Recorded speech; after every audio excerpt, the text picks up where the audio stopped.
How to remove account from Instagram. Hi everyone, welcome back to the channel. In today's video I'll simply guide you through the steps on how you can remove your account from Instagram, so make sure to watch the video till the very end. If you'd like to remove a saved account from the Instagram app, just go ahead and open the Instagram app. Let's say now currently I'm logged in, but if I log out of this account, the problem over here seems to be that. So let me just tap the three lines icon, go to settings, scroll down, go to logout option, and then if I just log out of my account, the problem here is that the account is saved on my Instagram application, as you can find it. So there could be 2 or 3 accounts or even more than that, and then you want to remove those accounts from the Instagram app. In that case, what you want to do is just tap the gear icon from the top right hand side instead of logging in, and then you'll find the option called remove profile. So now you just need to tap on the remove profile option next to the profile you want to remove from Instagram.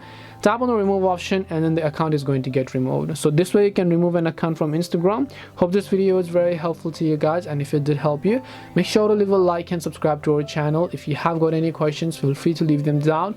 Thank you very much for watching till the end, and see you soon in the next video.